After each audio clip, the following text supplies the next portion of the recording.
फौजी अदालतों पर सुप्रीम कोर्ट का हालिया फैसला बहुत ज़्यादा तनकीद की जद में है। मुख्तलिफ तबका फ़िक्र से ताल्लुक़ रखने वाले लोगों का इस पर तनकीदी जायज़ा जारी है और लोग हैरत का इजहार कर रहे हैं कि आखिर ये फ़ैसला क्यों सामने आया है। चूँकि पाकिस्तान को इस वक्त कौमी सलामती के बहुत सारे मसाइल दरपेश हैं, बहुत सारे ऐसे चैलेंजेस हैं जो कि बैरूनी हैं, बहुत सारे ऐसे महाज हैं जो कि अंदरूनी हैं और इन चैलेंजेस से निपटने के लिए हमारी सिक्योरिटी फोर्सेज बहुत ही बेहतरीन तरीके से अपनी सलाहियतों को बरूए कार लाती हैं। दहशत गर्दी को कुचलने की हर मुमकिन कोशिश की जाती है और कई ऐसे ख़तरनाक दहशतगर्दों को पकड़ा भी जाता है कि जिनको फिर उनके स्पीडी ट्रायल की ज़रूरत होती है, उन्हें जल्द सज़ा देने की ज़रूरत होती है। और हमारी सिविल अदालतों की जो निज़ाम है, जो वहाँ पर जिस तरह से कानून में कानूनी सुकम मौजूद है, उस निज़ाम में वो दुनिया में सबके सामने है। हमारी सिविल अदालतों की जो रेटिंग है वो पूरी दुनिया में 136वें नंबर पर ये अदालतें आती हैं और हमारी जो फ़ौजी अदालतें हैं उनका नंबर पूरी दुनिया में 7 है, यानी टॉप 7 जो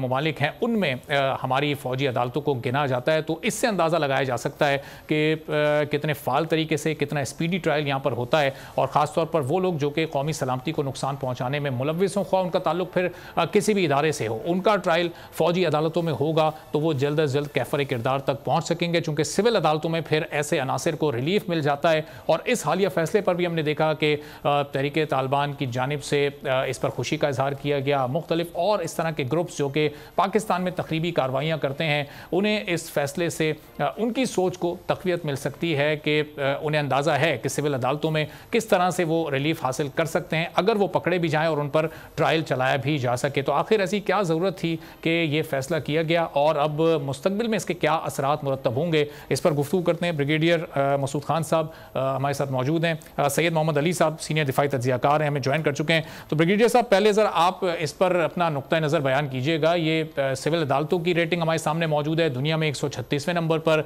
फ़ौजी अदालतें हमारे मुल्क, हमारी पूरी दुनिया में 7वें नंबर पर पाकिस्तान की नुमाइंदगी कर रही हैं। तो आखिर ये मिलिट्री कोर्ट्स में ट्रायल ना हो सिविलियंस का ये फैसला सामने आया, इसकी क्या वजूहत आपकी समझ आती हैं? इसके असरात पर हम थोड़ा आगे चलकर आते हैं, पहले आप वजूहत बताइएगा, कोई वजह समझ आती है आपको इसकी?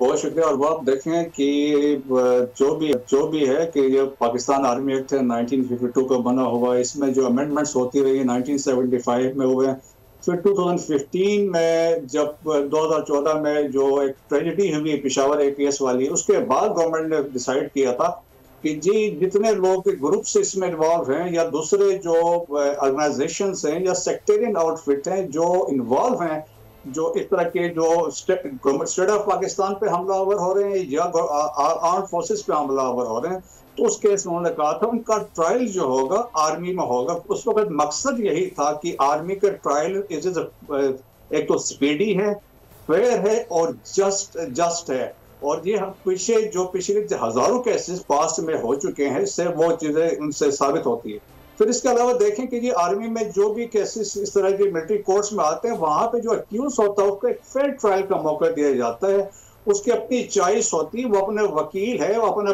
काउंसिल वो अरेंज कर सकता है। इन केस उनको कोई सजा होती है तो आर्मी की मिलिट्री जो अपील है कोर्ट होती है, वहां पे वो अपील कर सकता है और वहां से भी सेटिस्फाई ना हो तो he can go to high court और इसके बाद सुप्रीम कोर्ट में भी जाके वो कर सकता है। लेकिन देखिए कि सिविल में अभी जो बाब ये फैसला है तो इसके बाद अब सिविल में क्या मसाइल है कि जो सिविलियन जो क्रिमिनल जस्टिस सिस्टम है अनफॉर्चुनेटली उसमें बहुत सारे मसाइल हैं, उसमें बड़े सारे इश्यूज हैं। वहां पे देखिए कि एक तो कहते हैं कि इनएडुकेट कोर्ट्स है, कोर्ट्स पूरी नहीं है, जजेस के वहां पे मसाइल हैं। और इसके अलावा देखिए कि वहां पे लैक ऑफ एविडेंस होता है। जब एविडेंस की बात होती है एविडेंस मिलता नहीं। मैं आपको आगे मिसाल भी बता सकता हूँ कि जो कैसे हुआ। अच्छा, ब्राइबरी के चांसेस होते हैं, फिर उसमें से ये होता है कि जजेस को थ्रेट्स होते हैं, प्रोसिक्यूशन को थ्रेट्स होती हैं। सो इस तरह के मसाइल में कि वो फिर फैसले होते नहीं है कि फिर वो बेल आउट होता है और लोग इस तरह वहां से निकल जाते हैं। तो इससे ये है कि हमें ये सारी चीजें कौमी सलामती के तनाजुर में देखना चाहिए। इसके इम्प्लीकेशन पाकिस्तान की जिस तरह आपने एक्सप्लेन किया कि इसको वेल रिसीव किया टेररिस्ट ऑर्गेनाइजेशन ने, at the same time facilitators ने भी किया और हैंडलर्स ने भी किया कि अब अभी जो कोई केस बनता है, कोई पकड़े जाते हैं तो वो उनके इसमें छूट आसानी से जल्दी हो। सब्सक्राइब करें और बेल दबाएं ताकि कोई खबर रह न जाए।